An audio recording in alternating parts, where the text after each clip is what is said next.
Como é que foi ter o curta de vocês em telona pela primeira vez? Foi muita emoção, eu estou até tremendo até agora. E é muito bom você ver meu trabalho, como é que é, e observar assim grande. É muita emoção mesmo, não tem nem o que falar. É uma surpresa ver nosso primeiro filme na telona. E foi um filme que deu trabalho, assim, e que é uma realização, tá vendo aqui, assim. Eu gostei muito, quero outras vezes. Assim. Lutar, lutar, lutar. Eu luto para viver, para que tudo tenha valido a pena. Eu vou ficar, eu vou me levantar, eu vou permanecer. Gente, houve algum outro fator motivador para o tema abordado, além da obrigatoriedade de gravar no Parque Vila Lobos? Bom, o fator que influenciou a escolha do nosso documentário foi a pesquisa, antes de tudo. A gente foi até lá, a gente pesquisou, conheceu o espaço, avaliou, verificamos os prédios, verificamos as propagandas que existiam em torno do Parque Vila Lobos. Então, se não fosse essa pesquisa, a gente não teria a motivação que nós tivemos para elaborar esse documentário.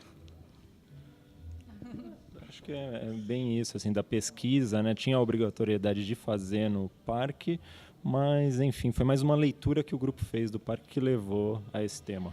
Você vê assim, uma privatização do espaço público. E o que o público ganha com isso? No documentário, vocês fazem uma crítica ao real papel do parque. Vocês poderiam falar um pouquinho mais sobre isso? No caso, assim, o parque, na verdade, foi uma conquista da população, né? Ele se tornaria um condomínio. E o que a gente viu, na verdade, que gostaria que fosse também, é que fosse um espaço mais aberto, né? É o parque que tem mais verba do Estado. E, por exemplo, eu que moro em São Paulo há 5 anos nunca tinha ido. Então, assim, essa reflexão é mais nesse sentido, assim, que ele se torne um lugar mais ocupado pelas pessoas, né? São Paulo precisa de um parque, precisa de muitos, na verdade, parque, e não que seja ocupado por grandes empresas que vão lá fazer os festivais. Como é que estão esses parques hoje? Eles estão cumprindo a sua função? Eles não estão cumprindo a sua função? O que você espera de um parque? O que é importante hoje para uma cidade como São Paulo, né, ter no parque? Estamos aqui com a Sandy, a diretora, e o Wesley, o produtor do clipe A Colheita.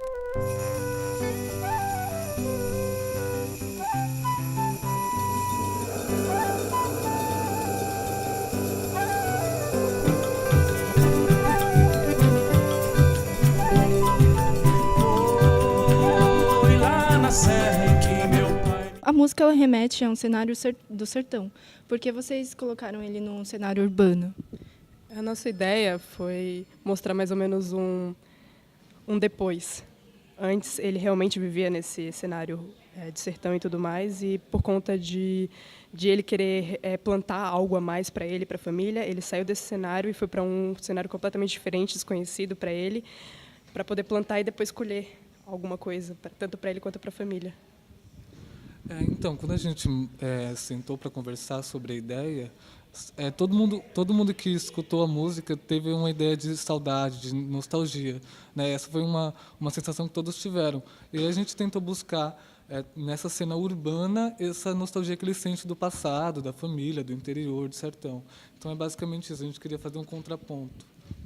E com a saudade eu vou cantar bem baixinho e dançar o meu coração.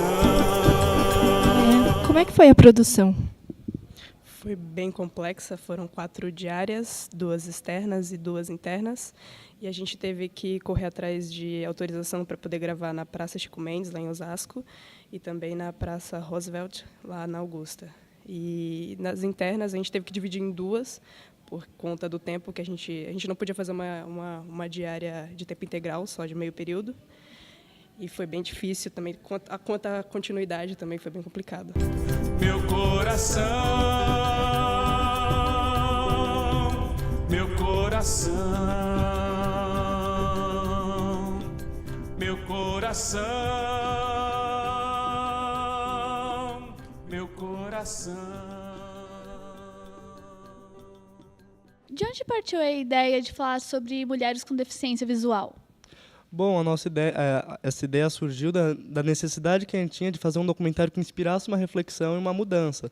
E daí, quando a gente estava procurando um tema, a gente entrou em contato com um grupo de jovens deficientes, que depois a gente acabou mudando de proposta para mulheres deficientes. E do contato com eles, a gente partiu dessa necessidade de trazer a reflexão de como eles são pessoas tão iguais a gente, apesar da deficiência, que isso não muda nada, a forma de socialização, ou a forma como eles sentem, ou que reagem, ou que eles vivem. E daí veio essa necessidade, essa vontade que a gente teve de fazer um trabalho que causasse essa reflexão. Entendi. E, Geisa, pode contar pra gente como é que foi participar desse trabalho? No começo foi um pouquinho assim, estranho, mas foi gostoso. Foi gostoso porque eu jamais imaginaria que jovens como eles assim iam se preocupar com uma pessoa com deficiência. Então, acho que foi uma gratificação muito grande, porque eu vi que os jovens de hoje se preocupam com a outra pessoa. E é coisa que a gente não está vendo mais. Para mim, foi super bacana. Hoje eu me amo verdadeiramente. Hoje eu olho para as pessoas... Mentira, não olho nada, porque eu sou cega. Mas hoje eu vejo as pessoas e vejo que eu estou bem. Eu me olho no espelho e digo, você é linda, você é maravilhosa. Porque eu era muito humilhada. Hoje eu digo assim que eu sou uma mulher apaixonada, mas por mim, tá? Então... Vocês fizeram toda uma campanha para arrecadação de dinheiro para a realização do curta. E depois vocês doaram os materiais usados para a ETEC. De onde partiu essa iniciativa? Sobre a arrecadação, foi assim, eu conversei com um grupo, né, que a gente viu o roteiro e aí a gente pensou, esse roteiro é difícil de ser produzido. E para isso a gente ia precisar de dinheiro, para ficar uma coisa legal. E quando você faz uma adaptação, você pega uma obra já pronta, a responsabilidade é muito grande também. Então a iniciativa partiu, precisamos de alguma maneira arrecadar dinheiro para isso, e aí colocamos a campanha no Quicante, e aí corremos atrás, pedimos doações, divulgamos, fomos atrás, eu cobrava do grupo o dia inteiro, vamos lá, ajeita a campanha. E aí, quando a gente recebeu o dinheiro, eu conversei com a Débora e falei que as gelatinas, as gelatinas de correção, todo o material que a gente comprou com o dinheiro do Quicante, a gente deixou para a ETEC, porque a gente acredita, sim, que foi um dinheiro de doação, investindo não só no projeto, como também em cultura. Eu sou um homem ridículo. Todos me acham ridículo, improdutivo e cético. Nem ligo, pois eles, ignorantes, não sabem a verdade. Tem muito a ver com a dramaticidade que o conto já propõe de início. E ele também trabalha muito com a questão de representações, linguagens, né, essa intersecção das artes. E foi a partir daí que a gente pensou em trazer o conto de Dostoiévski, porque a partir desse conto a gente tinha a possibilidade de trabalhar tanto com teatro de sombra, com cinema antigo, cinema contemporâneo, jogo de luz, enfim, toda essa combinação de elementos artísticos. E vocês gostaram do resultado? O resultado final ele foi muito gratificante, porque o mais legal é as pessoas assistirem e gostarem. Se quiserem me chamar de ridículo, que me chamem. Pois é. E aqueles que riem de mim, inclusive os que estiverem aqui nessa sala, continuem a rir e me achem sempre ridículo por causa deste sonho. Um sonho? O que é um sonho? Estamos aqui com o diretor, o produtor e o fotógrafo do documentário Ponto de Prata. E, bem, como é que foi a experiência de vocês terem passado com os idosos na aprendizagem deles? Bom,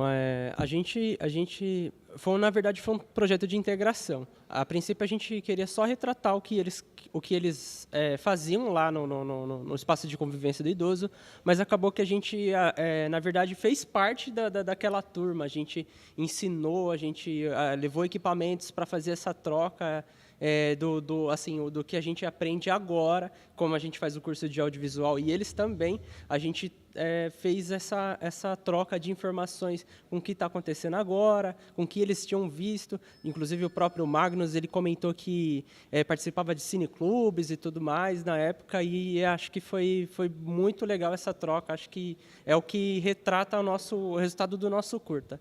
Depois a gente segue a vida, segue outros caminhos, a gente não aprofunda, não vai. e não seguisse a carreira, né? Agora apareceu a oportunidade, eu gostava de fotografia também. Apareceu a oportunidade agora de fazer esse cursinho, eu falei, eu vou. Foi fantástico, eles nos receberam muito bem e foi uma troca muito gostosa de se fazer. Se nós pudéssemos ter mais tempo para dedicar a isso, seria bem gratificante. Foi um aprendizado, eu acho que mútuo. A gente levou muita coisa que aprendemos aqui para eles e aprendemos muitas coisas com eles nas aulas que a gente foi.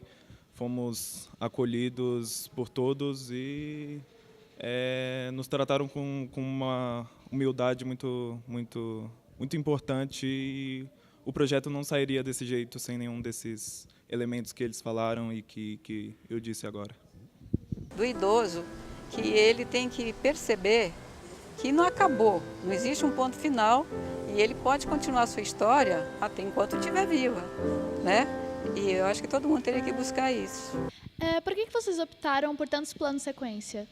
Então, porque o começo a gente queria deixar para mostrar o espaço primeiro, então para deixar o ator em off. Então a gente fez um plano de sequência inicialmente para mostrar o espaço em que ele estava situado, e aí então também dar essa liga até o personagem, assim. E aí os outros foram só uma questão de plano, sabe? A gente queria mostrar mais ele, uma estética. E como é que foi ver o curta de vocês na tela, Anaí? Foi bem emocionante, foi a primeira vez, né, que chega assim, a gente já faz e já está na grande tela, assim, foi bem emocionante, todo mundo aplaudindo e tal, foi bem cativante, assim, pra gente continuar até, né, e sempre fazendo melhor, e é isso aí. Foi bem legal, foi uma experiência muito boa, sabe, uma boa primeira experiência, acho que foi bem bom. E foi aí que eu te encontrei aquele dia, aqui mesmo no parque. Eu estava sentado sozinho e você chegou, a gente conversou pra caramba. Você quer um cigarro? Quer? Hein? Quer um? Aqui, ó. Tá certo. Eu também deveria parar com isso, né? Você assistiu o jogo domingo? Assistiu?